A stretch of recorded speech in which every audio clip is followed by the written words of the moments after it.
co-founder of One Nation, David Ettridge, who was a model at one stage.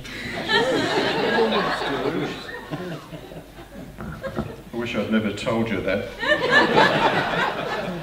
It's interesting tonight, something's occurred to me listening to some of these stories, and I think we're overlooking something, and I think a lot of these problems, that particularly what we heard about government people coming on to farms when I think this gentleman was overseas or something. I think the problem rests with the bureaucracy. It's a bit like a bus that's going on to a destination, and if you sack your political party, all you're doing is changing the bus driver. I think it's still heading in that direction, and maybe we've got to look at ways to stop the power and the abuse of power in the bureaucracies. I think that's a very good point, because we've got a situation where the Minister for Conservation, Water and Environment, Ian Hunter, last year with a flick of a pen signed off no more dams. Wasn't legislated, so these people have got far too much power. Yeah, I would agree, and I was having to deal with Canberra, right? So I live in Canberra, and a lot of the people I did handyman work for are bureaucrats and head bureaucrats too. So I see what David's talking about, and I think he's right to the degree that if we've got to, drain the swamp or whatever is what Trump was talking about, but we've got to get people in who have the mindset that we want. So it's not just the politicians, it's also their advisors, it's also the bureaucrats. We have to have that whole cultural change to get back to what the Constitution was originally about, to preserving, family farms, to keep, traditional family values and those things. That's where I see how we do it, David. It's like in our office, Malcolm, when he got 8 of us, we were working for Malcolm, he said, well, we just handpick who we want. So he's definitely gone for people with good values that support him, and we're trying to infect, other parts of Parliament. Thanks, Leon. Frank.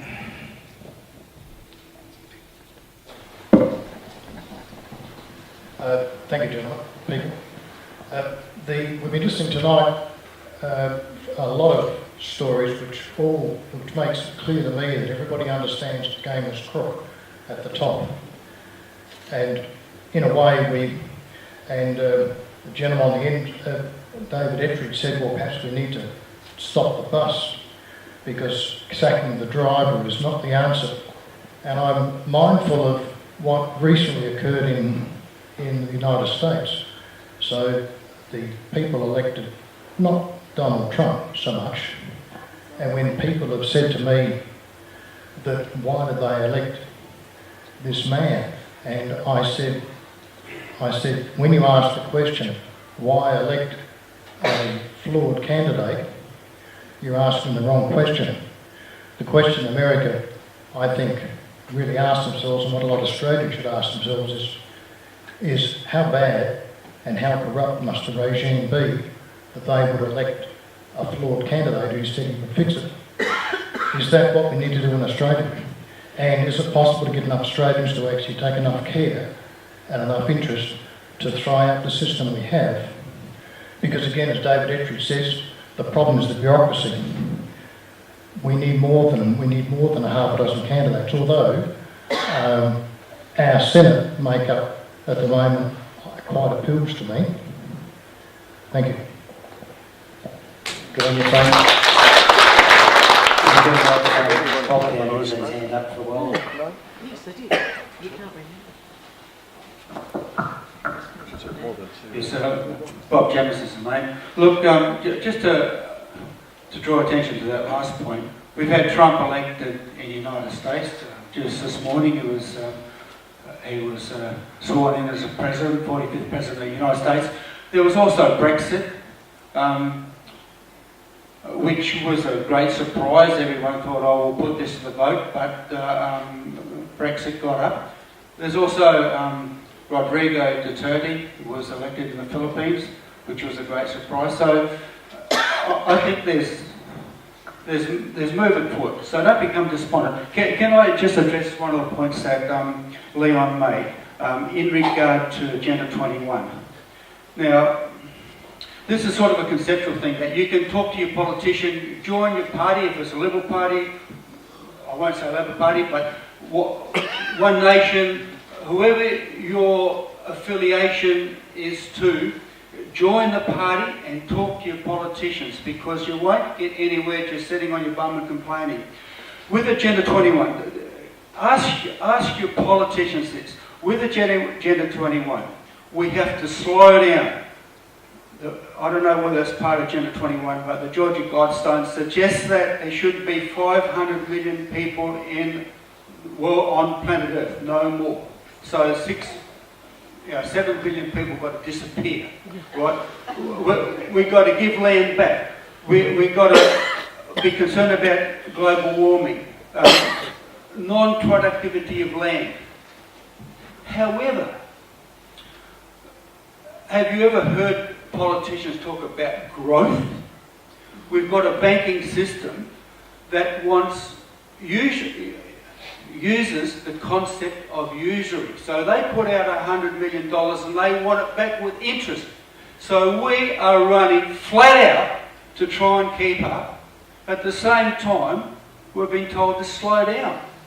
You can't run flat out and walk at the same bloody time. That's Thanks all. very much, Bob. Yeah. Brian?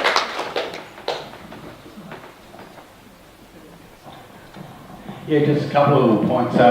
Remember a couple of years ago, Peter, we went to Livestock SA meeting at Mount Compass, and on this night they were introducing someone that's so-called working for Livestock SA, and they're an intimate party between NRM and Livestock SA. So as the night went on, Peter got sort of a little bit sort of weary of where this woman's background was, and he put the question to her, who pays your wages at the end of the day? And she wouldn't answer, and he repeated the question, who pays your wages? And she said, well, the NRM pay my wages. And said, well, that's funny, you're working for Livestock SA, but they're paying your wages, so it's like this octopus coming underneath us and sort of thing. So I asked a question to her at that time. The fracking rig was down at Canola, and it was about to drill through two of the greatest artesian basins into the coal seam to sort of thing. I said, what's the NRM doing in response to this fracking rig? And her answer was, it's not our area of concern, and we're leaving it alone. So, thanks for looking after your water. The other thing is, you know, we all had a guts full of this state government that we've had, federal government, whatever. I think when Labor come in, South Australia had a good debt. Now, I don't know, it's probably in excess of 20 billion or something in the red.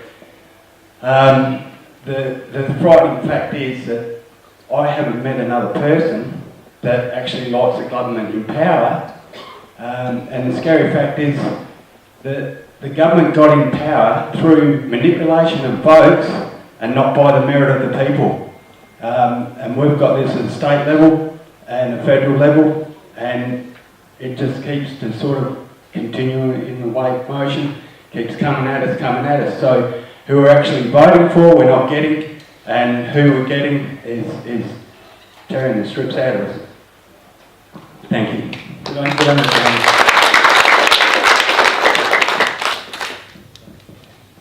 Just before you say something, Donald, there's not too many other organisations around that give people the opportunity to get up and say their bit like this. You go to a Liberal do, or a Labor do, or a Greens do, or a Watermelons do.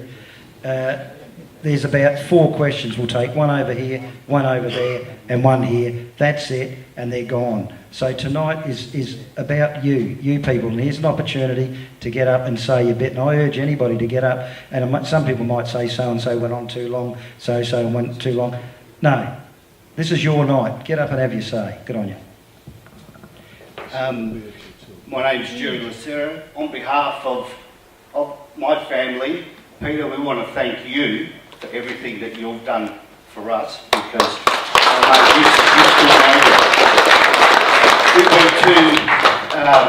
we went to the police and they told us that they had the NRM had every right to be there. My wife was treated like a criminal, and all she was trying to do is stop them from doing what they did, trespassing on what we thought was our property, our land. We went to our local MPs, we went to the councils, we went to all the TV stations, A Current Affair, Today Tonight, a whole lot of them. And as soon as we mentioned the NRM, nobody wanted to have anything to do with us. They just washed us away. It's got nothing we could do. But once again, Peter, thank you very much. We appreciate everything that you've helped us with.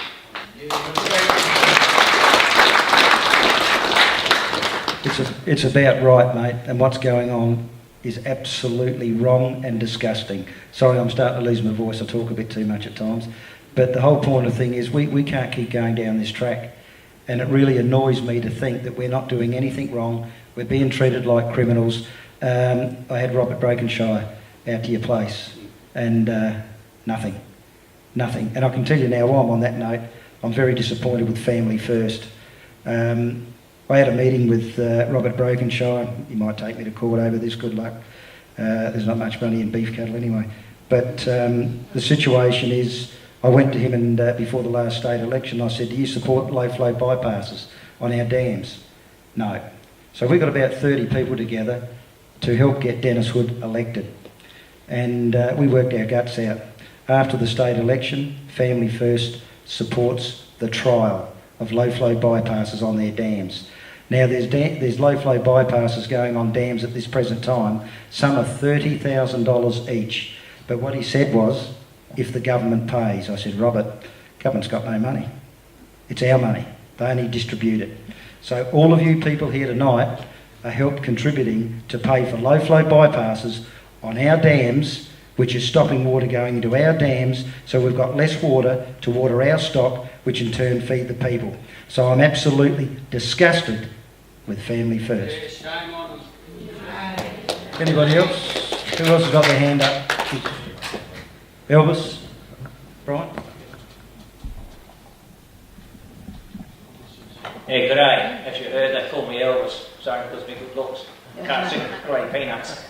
But anyway, he can sing. I listen, I watch everyone, not just in here, but everywhere, and I listen, I pay attention. I find one big problem with all of us, not just me, not just people here, everywhere.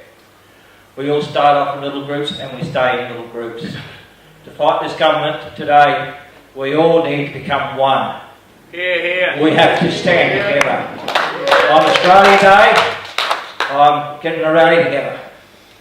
Hopefully to get a few of the other smaller groups together. You know, some of the smaller groups have told me to piss off. Oh, well, that's their stiff cheddar. But we've got to get together on Australia Day on the steps of Parliament House, 11 o'clock. Anyone wants to talk, we'll have talking from 11 through 12, we'll keep going until everyone's had their say. And also we'll be collecting funds for medical research on multiple dystrophy. Muscular dystrophy. Yeah, muscular dystrophy, douche, however they say it. It mainly affects young boys from the age of 4 upwards. And it's a very, it's one of these organisations that don't get too much help, necessarily because it's low key. It's only affecting one part of the population, so they don't worry about it too much. So we've decided to collect funds for that, and after the rally we're going to have a gold coin donation barbecue back at the Tattoo Club. So everyone is welcome for that. We'll have tins going around at the rally to try and collect some money as well. Okay? Right, thank you very much. Ready for a poll or what? Let's go. The Greens have got a breakaway group. What's it called, Dave? Green Revival. Green Renewal. Real Renewal. So they want to cause havoc on Australia Day and also burn the Australian flag.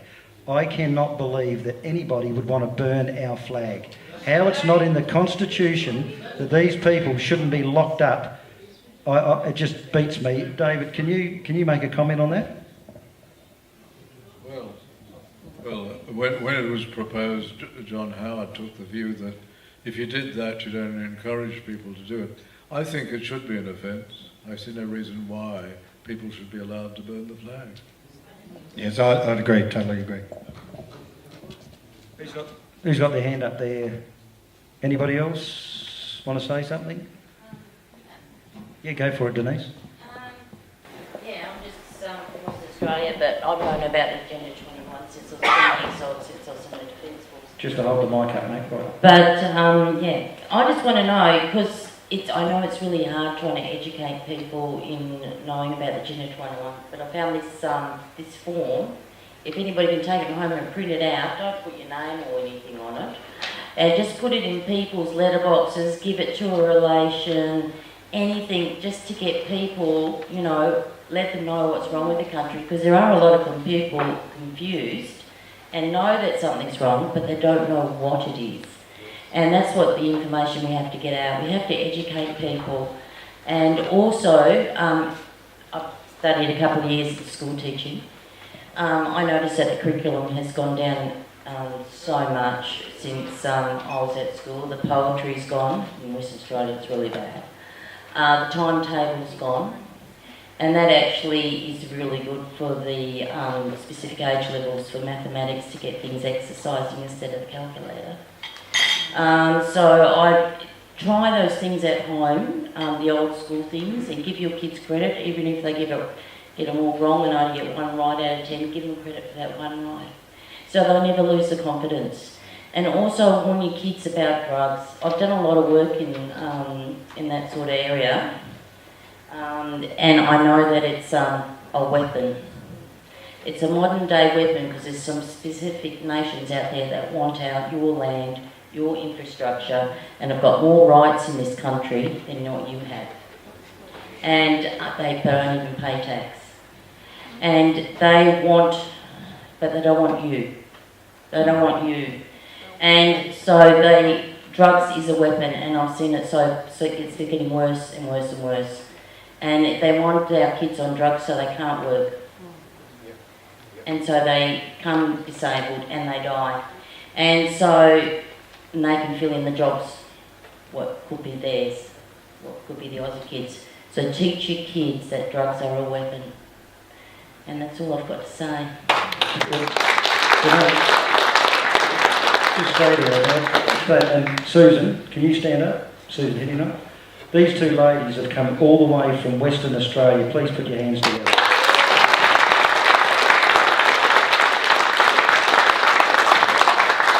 Really appreciate it, ladies. Really appreciate it. Really mean that. Has somebody else got their hand up here that'd like to say something? Kev?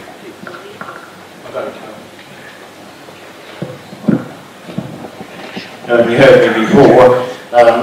All I'd like to say is my grandfather fought in the last war, and I remember him quite well. He only died in 1957, so I was about 8 years old when he died. My father fought in the Second War, although he didn't fight, he was in the army. He got meningitis and didn't get the islands or anything. And I was in the draft for the Vietnam War, but I didn't go because my marble just didn't come up. I was in the lottery to go. My father talked a lot about history in his time, and my grandfather, and they said to me a number of times, Hitler didn't come to power with a gun, he came to power with a pen, and he went berserk afterwards. And that's what this government we've got in Australia are like right at this moment. That's all. Thank you. Well said, Kevin. Well said. Is there anybody else want to say? Because we can wrap this up. There's an opportunity. Kim, over on the... Come on, Brian, you can move faster than that. Anybody think you're getting old, mate? You're not getting, you got. It's nice to have friends. Yeah, look, I agree with everything what people have said. I had to go out for a little while. You were saying, first of all, Elvis, with the Labor government, I've got a better name for them, socialist dogs, but anyway, that's my opinion of them, was what politicians did you invite here that decided not to turn up? Well, we invited the Minister for Environment, Water and Natural Resources, Ian Hunter, but we didn't expect him to come, and we would have treated him okay, no problems at all. But he's too busy fixing up burst pipes. Yeah. Is that all, Kim? Yeah. Is there anybody else? Because we can... Don again. Make it quick. Make it quick. I'd like to say quickly thank you for tonight because I've always badgered 5AA because I've always got on well with Leon Bino that I've known for some 30 years. So when you listen to 5AA, I'm Don from Stonyfeld.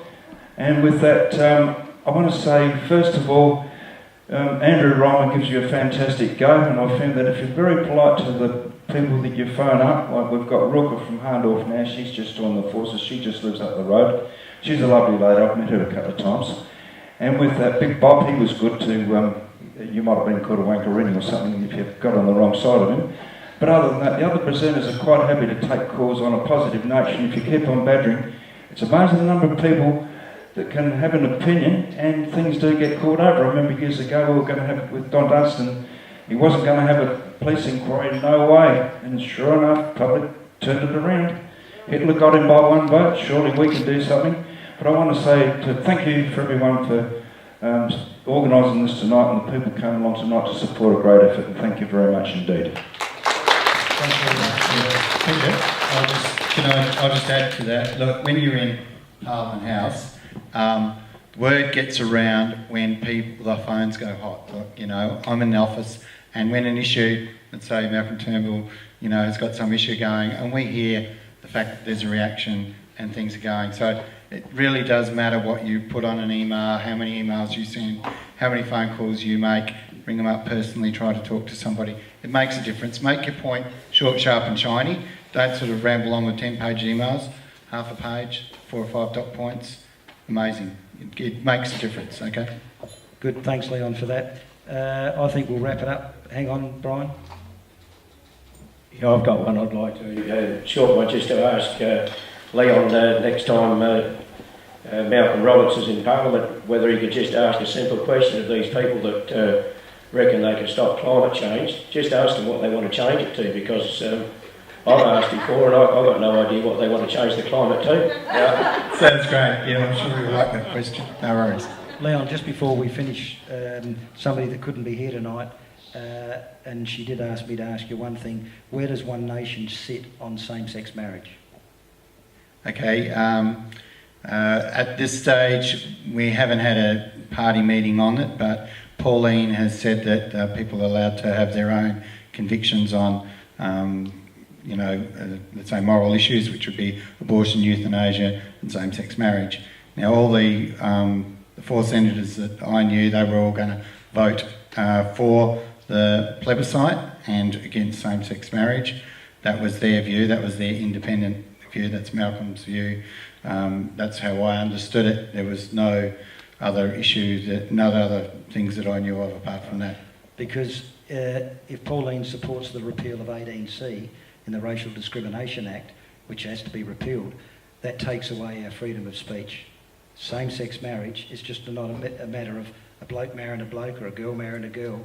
That is going to take away our freedom of speech and freedom of choice. So if you want to repeal 18C, you've got to support same-sex marriage. No way. It's between a man and a woman. Thank you. Now, just before we finish up, I've got a few people to thank. First of all, Carl, where's that couple of bottles of water for these? No. You got those? Actually, it's some wine, I think, but water's deal. But I just want to thank you all very much for coming. Thanks for your input. To get people to a venue these days is very, very hard. We try and keep it as cheap as possible because we've got costs and all the rest of it. We've got some donation tins on the tables, and we're just voluntary. The border flag, we do everything for nothing. So if you've got a spare $100 coin, that'll be much appreciated. And just a little gift for Leon and Professor David Flynn. Thank you very much for coming along. Thank you very much. Also Paul Bobolos, our tech man. Paul, thank you very much, mate. You've done a fantastic job. Simon, PA, thank you very much. You too, mate. Also, I just want to thank the board of Flag. Couldn't do it without you. We couldn't do it without all you people. Also, my wife, she puts up with a hell of a lot. But a lot of people have said to me tonight that she's very lucky, and that's correct too. I want to thank Craig from. Craig, you really look after us, mate. Your food's beautiful. Thanks for everything you do. We can't thank you enough. But can I just urge people, really, old Bob's going to sleep here from Townsville, Queensland, urge people to get on the phone and ring Turnbull, ring Christopher Pine, ring Maurice Payne, because these people cannot lose their farms. So please, just make that call to Monday. So all the very best. Thanks again. Thanks Denise and Susan for travelling all that way. Trevor Judd here with his malt, come from Victoria, hadn't said Jack, but thought you would have said something, Trev. You heard. All the very best. Thanks very much.